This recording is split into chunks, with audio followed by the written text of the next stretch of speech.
Good morning student. अभी तक हमने इस अध्याय में अभाज्य गुणनखंड, गुणनखंड, लसअ, मसअ सभी का अध्ययन कर लिया। आज हम इस अध्याय से संबंधित विभिन्न प्रकार के प्रश्नों को हल करेंगे। तो चलिए शुरू करते हैं।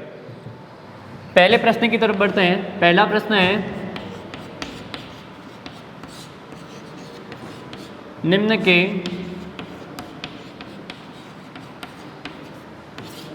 गुणनखंड लिखिए, जिसमें एक संख्या है 36 और दूसरी संख्या है 30। हमें इस संख्या के सभी गुणनखंड लिखने हैं। तो पहले हम लिखते हैं 36 के। तो हमने गुणनखंड में सीखा कि वे सभी संख्याएं जो उनका पूरा विभाजक होता है गुणनखंड कहलाता है। तो अब हमें 36 के गुणनखंड करने हैं। तो सबसे पहले आगे 1 लिखेंगे और लास्ट में 36।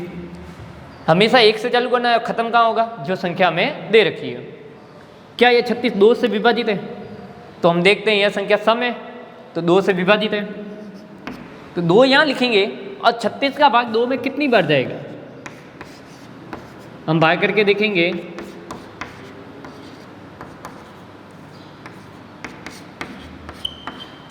तो 36 का भाग 2 में 18 बार जा रहा है, तो वह पीछे लिखेंगे। इसी तरह क्या ये 3 से विभाजित है? तो 3 का विभाजित का नियम, अंकों को जोड़िए, 6 और 3 9। तो 3 से भी विभाजित है। और 3 से कितनी बार विभाजित?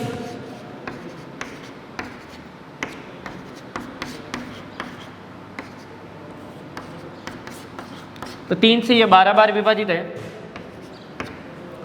4 से भी विभाजित है, 4 यहाँ और 4 के बारे में 9 बार विभाजित है। 5 से विभाजित नहीं है, 6 से विभाजित है और 6 से 6 बार विभाजित है, वो हम लिख चुके हैं। तो हमारा उत्तर यही खत्म हो जाएगा। तो ये सारी संख्याएं 36 के गुणनखंड कहलाएंगे। इसी तरह एक और लेते हैं। दूसरी संख्या हमारे दे रखी है 30। अब हमें 30 के गुणनखंड करने हैं। तो वही तरीका, 1 आगे और 30 पीछे। सम संख्या है, 2 का विभाजित हो जाएगा, 3 से भी विभाजित हो जाएगा, 4 से नहीं होगा, 5 से हो जाएगा 6 बार, और फिर 6 से हो जाएगा 5 बार। तो हम 6 लिख चुके हैं, तो हमारा सवाल यहीं खत्म हो जाएगा। तो ये सारे 30 के विभाजित कहलाएंगे। वापस समझ लीजिए एक बार। निम्न के गुणनखंड लिखिए 36 और 72। तो हमें उन सभी संख्याओं को लिखना है जिसे हम कह सकते हैं कि जिसके पहाड़े में 36 आ सकता है। तो 1 के पहाड़े में तो प्रत्येक संख्या आती है, तो 1 आगे लिखना, 36 पीछे। फिर 2 के पहाड़े में कितनी बार? 18 बार। 3 के पहाड़े में 12 बार। 4 के पहाड़े में 9 बार और 6 के पहाड़े में 6 बार, वो हम लिख चुके हैं। तो यही हमारा सवाल समाप्त हो जाएगा। दूसरे सवाल की तरफ बढ़े।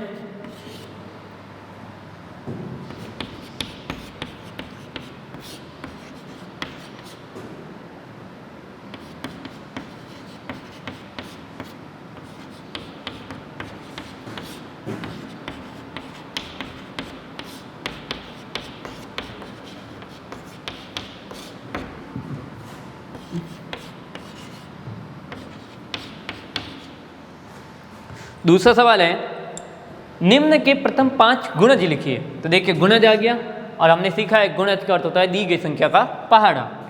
तो हमें पहली संख्या दे रखी है 8 और कितने गुणज लिखने हैं? 5 लिखने हैं। तो 8 का पहाड़ा 5 बार लिखेंगे।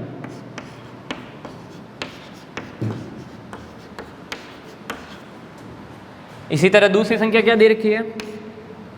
12। 12 के भी 5 बार गुणज लिख लेंगे।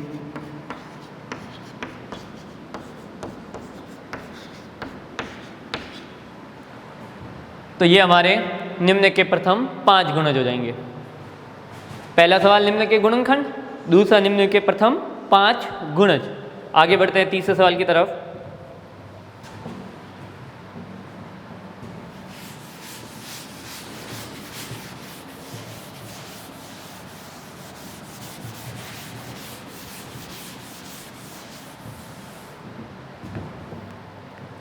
तीसरा सवाल देखते हैं।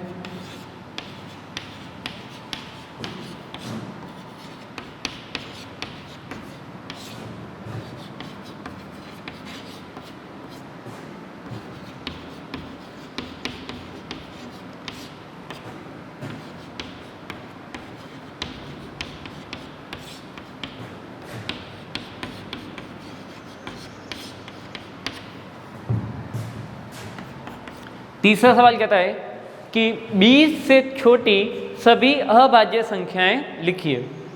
तो हमने अभाज्य संख्याओं की परिभाषा पढ़ी थी। अभाज्य संख्याएं वे संख्याएं जो केवल एक और स्वयं की संख्या से विभाजित होती है, अभाज्य संख्याएं कहलाती है।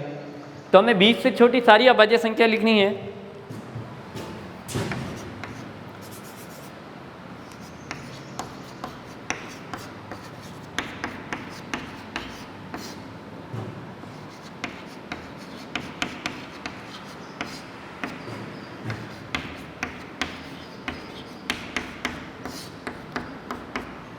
बीस से छोटी सभी अभाज्य, तो हमने पढ़ा था सबसे छोटी अभाज्य संख्या होती है 2, और 2 के अतिरिक्त सारी अभाज्य संख्याएं विषम संख्याएं होती हैं। तो अब हमें 20 से छोटी सारी विषम संख्याएं देखनी है और फिर देखना है क्या वो अभाज्य है या नहीं। तो 2 के बाद पहली विषम संख्या आती है 3, 3 में सिर्फ 1 और 3 का ही भाग जा रहा है। 3 के बाद अगली विषम संख्या 5, 5 में भी 1 और 5 का भाग जा रहा है। अगली विषम संख्या 7, 7 भी 1 और 7 से विभाजित है। अगली विषम संख्या आ जाती है 9। तो 9 की तरफ हम देखते हैं तो 9, 1, 3 और 9 तीनों से विभाजित है, तो यह संख्या विषम संख्या नहीं होगी। तो 9 को नहीं लिखेंगे। तो 9 के बाद लिखेंगे 11, 13, 13 के बाद अगली विषम संख्या होगी 15, और 15 भी 1, 3, 5 और 15 इन सब से विभाजित है, तो ये संख्या भी अभाज्य संख्या नहीं है। तो 15 के बाद अगली विषम संख्या 17 और अगली संख्या 19। इसके बाद अगली संख्या आएगी 21। लेकिन हमें लिखना है सिर्फ 20 से छोटी, तो इसको हम शामिल नहीं करेंगे। हमें सिर्फ 20 से छोटी संख्याओं को ही देखना है। तो हम कह सकते हैं कि 20 से छोटी अभाज्य संख्या कौन कौन सी होगी? 2, 3, 5, 7, 11, 13, 17 और 19। ये सारी संख्याएं जो 20 से छोटी अभाज्य संख्याएं होगी। आगे बढ़े अगले सवाल की तरफ। अगला सवाल देखते हैं।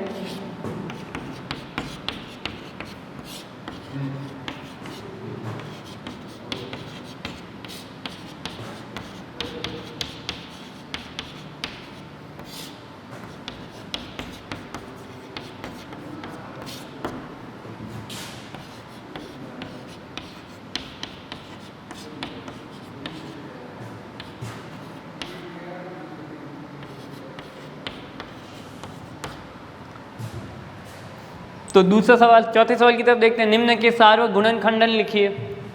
सार्वक गुणनखंड लिखने हमें सारी, तो हमने सार्वक गुणन के बारे में सीखा था कि दी गई संख्याओं के ऐसे गुणनखंड जो दोनों में उभयनिष्ठ हो, सार्वक गुणनखंड कहलाते हैं। पहले हम लिखते हैं 24 एवं 36। तो पहले हम लिखेंगे 24 के 1, 24, फिर लिखेंगे 2 क्योंकि 24 2 से विभाजित है, 12, 3, 8, 24 4 से भी विभाजित है, 4, 6, 5 से विभाजित नहीं है, 6 से विभाजित है, वो हम लिख चुके हैं, तो यही खत्म हो जाएगा सवाल। इसी तरह 36 का लिखते हैं। 1, 36, 2, 18, 3, 12, 4, 9 और 6 वे संख्याएं जिसके पहाड़े में 36 आता है, उन सबको एक एक बार लिख लेना। अब हमें लिखना है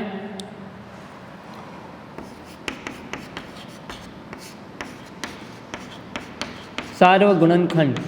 तो हमने सार्वक गुणनखंड सीखा था, वे संख्याएं जो दोनों में आपको दिखाई दे रही है, जो दोनों में आ रही है। 1, 2, 3, 4, 6 और 12।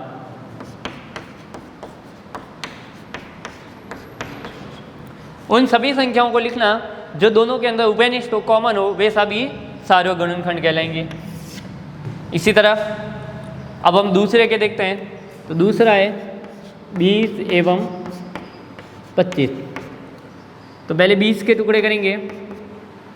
तो 20 के अंदर 1 आगे, 20 पीछे, 2, 10, 3 से विभाजित नहीं है, 4 से विभाजित है 5 बार, और 5 से विभाजित है 4 बार, समाप्त हो जाएगा।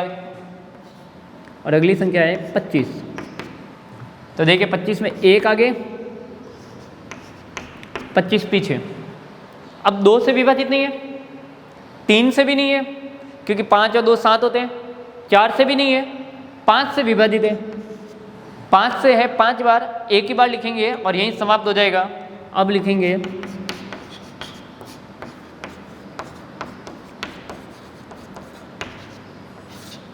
सारे गुणनखंड, उन संख्याओं के ऊपर गोला लगाओ जो दोनों में दिखाई दे रहे हैं। तो उत्तर हो जाएगा 1 और 5। आगे बढ़ते हैं अगले सवाल की तरफ।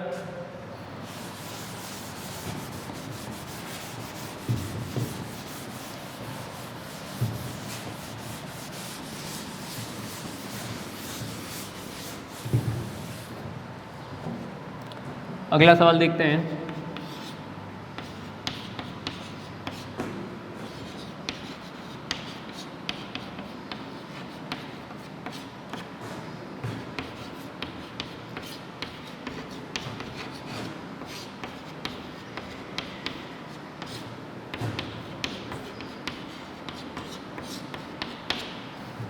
पांचवा सवाल है 6 और 8 के प्रथम 3 सार्वक गुणज लिखिए।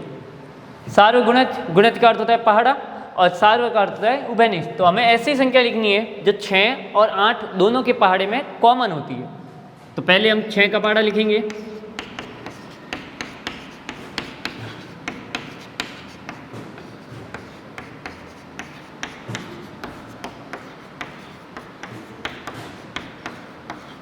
इसी तरह अब हम अगला 8 है तो 8 का भी पहाड़ा लिख लेंगे।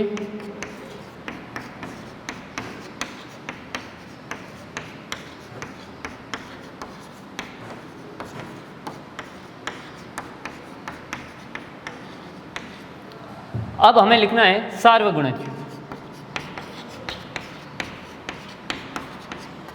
और हमें सार्वगुणज लिखने हैं 3, प्रथम 3, यानी जो पहले 3 नंबर पे आ रहे हैं। तो हमें सिर्फ एक संख्या ढूंढनी है जो हमें दोनों में कॉमन दिखाई देती है।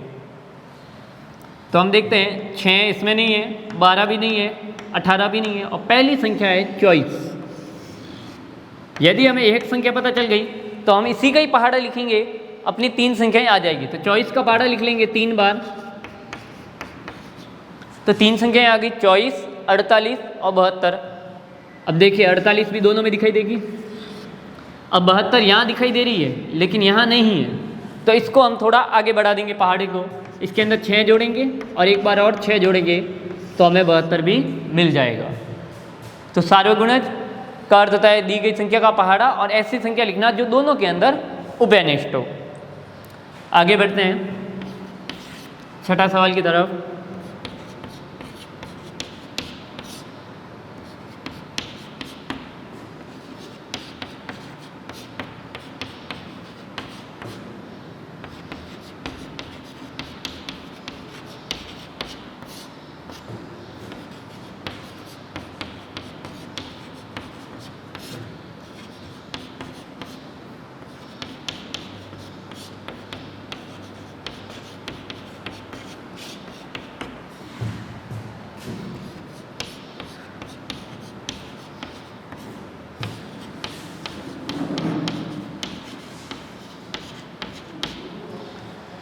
दो संख्याएं हैं, हमें इसके अंदर 9 एवं 11 की विभाजिता के नियम की जांच करनी है।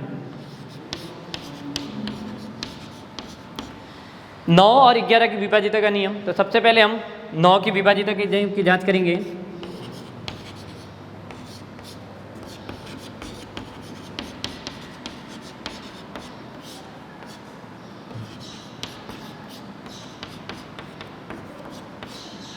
तो 9 की विभाजिता का नियम हमने पढ़ा है कि दी गई संख्याओं के अंकों का योग करने पर यदि वह संख्या 9 से विभाजित होगी तो वह पूरी संख्या भी 9 से विभाजित होगी। तो हमारे पास अंक कौन सी है? 5445। इन सभी अंकों को जोड़ेंगे।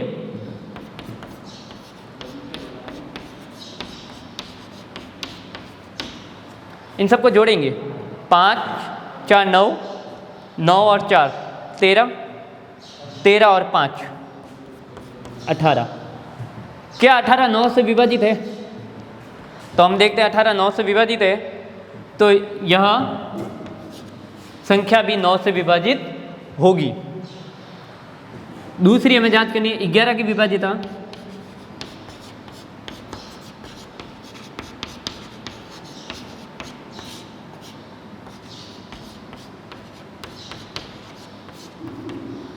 ग्यारह की विभाजिता का नियम कहता है कि दी गई संख्या के सम एवं विषम स्थानों पर स्थित अंकों के योग का अंतर यदि 0 या 11 हो तो वह संख्या 11 से विभाजित हो जाएगी।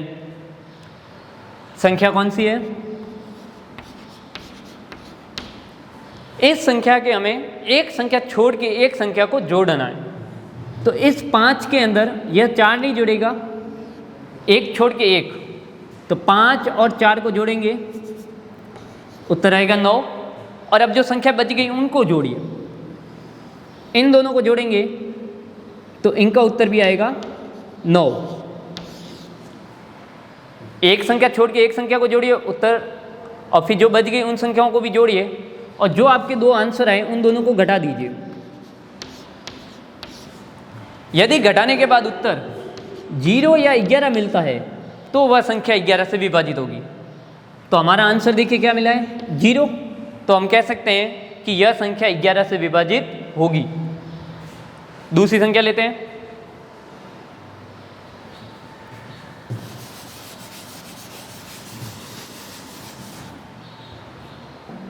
दूसरी संख्या है, दूसरी संख्या ये दे रखी है। अब हम पहले करेंगे 9 की विभाजिता का जांच। तो 9 की विभाजिता में इन अंकों को जोड़ के देखना है, तो इन्हें हम जोड़ के रूप में लिखेंगे।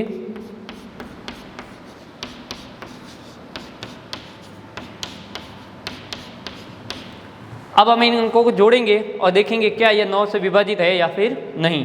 तो अंकों को जोड़िए, 7 और 1 8 और 3 11, 11 और 8 19, 19 और 9 28, 28 और 6 34, 34 और 5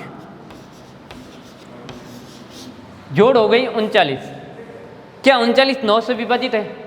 तो हम देखते हैं 39 9 से विभाजित नहीं है, तो यह संख्या 9 से विभाजित नहीं होगी। अब हम बात करें 11 के नियम की।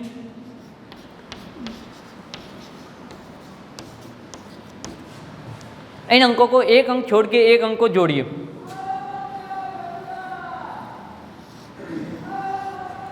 अंकों को छोड़ के जोड़ना है, तो देखिए 7 और 3 10 और 9 19 और 5 24, और अब जो बच गए उन अंकों को जोड़िए।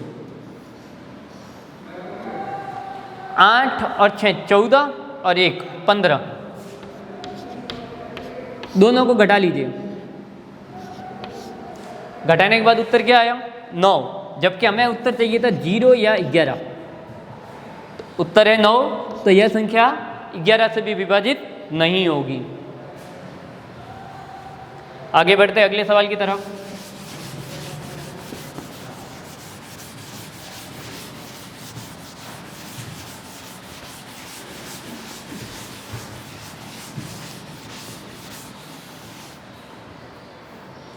अगला सवाल है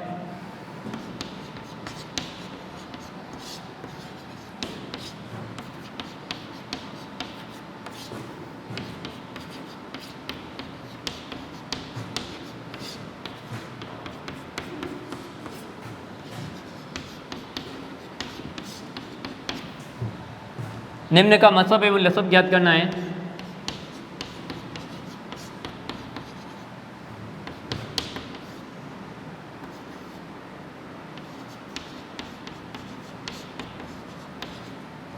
हमें इस संख्या का मसब और लसब दोनों ज्ञात करना है। तो पहले हम ज्ञात करेंगे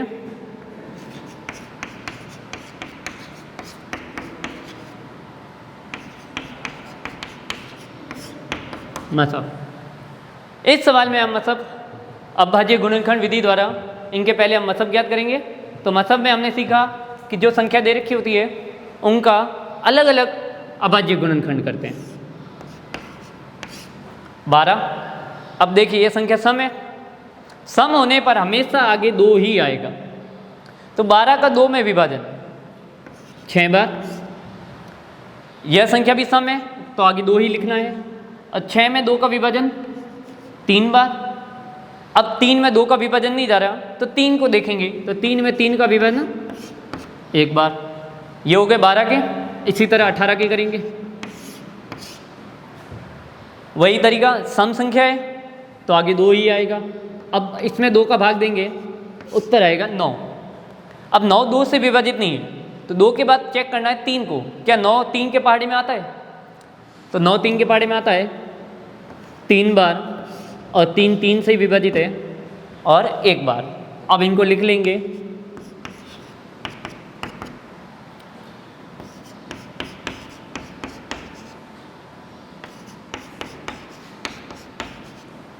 जो बाहर आए गुणनखंड उनको हम लिखेंगे। और अब हमें देखना है मसब में ऐसी संख्या जो दोनों में उभयनिष्ठ हो। 2 यहाँ है, यहाँ नहीं है, 3 यहाँ है, यहाँ है, तो 3 के ऊपर भी गोला आ जाएगा। और यहाँ 3 है लेकिन यहाँ नहीं है तो उसके ऊपर गोला नहीं होगा। और अब बात करें मसब की, तो जो गोले लगे हैं कोई भी एक लाइन में जिस संख्याओं पे गोले हैं उन सभी को लिखेंगे 2 गुणा 3 और सरल कर लेंगे, उत्तर आ जाएगा 6। तो हम कहेंगे इसका मसब होगा 6। और लसब की बात करें, लसब में इन संख्याओं को साथ साथ लिखना है, दोनों को साथ लिखेंगे तो 12 भी सम संख्या, ये भी सम संख्या, तो 2 से विभाजित हो जाएगी। 12 6 बार, 18 9 बार। अब देखिए 6 2 से विभाजित है और 9 3 से, तो पहले 2 लिखेंगे क्योंकि 2 छोटा होगा। 6 का विभाजन 3 बार, 9 में नहीं जा रहा है। 3 3 से विभाजित है, 9 भी 3 से विभाजित है और 3 3 से विभाजित है। भाग देते रहना है जब तक लास्ट में हमें क्या नहीं मिल जाता, 1। और इस सवाल में हमें जो भी संख्या है उन सबका गुणा करना है। 3 का 3 से 9, 9 का 2 से 18, 18 का 2 से। तो हम कह सकते हैं कि 12 और 18 का मसब तो होगा 6 और लसब की बात करेंगे तो लसब होगा 36। अब दूसरी संख्या की बात करें 20 और 30, तो पहले हम निकालते हैं मसब। वही तरीका अलग अलग निकालेंगे। 20 के लिए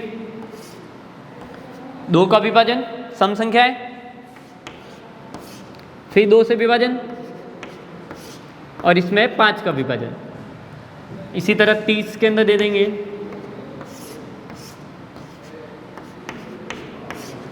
अब 15 2 से भी विभाजित है, 3 से भी विभाजित है, 15 3 और 5 दोनों से विभाजित है, तो पहले 3 का विभाजन देंगे और जो आया हमको लिख लेंगे आंसर में।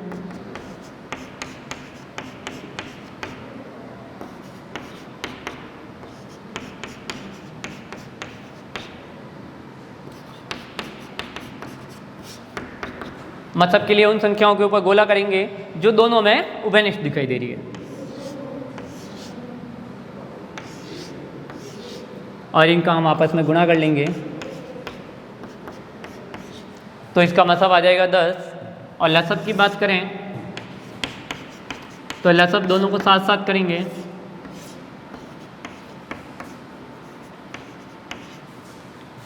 दोनों सम संख्या हैं तो पहले 2 का विभाजन। इसमें हम देखते हैं 10 2 से विभाजित है और 15 3 से, तो 2 और 3 में जो छोटी संख्या है पहले हम उसे लिखेंगे। तो 2 का विभाजन 10 में जाएगा 5 बार और 15 में 2 का विभाजन नहीं हो रहा है तो इसे हम वैसा का वैसा लिखेंगे। अब यहाँ देखें तो 5 5 से विभाजित है और 15 3 से विभाजित है, तो छोटा कौन है? 3। तो पहले हम 3 का विभाजन करेंगे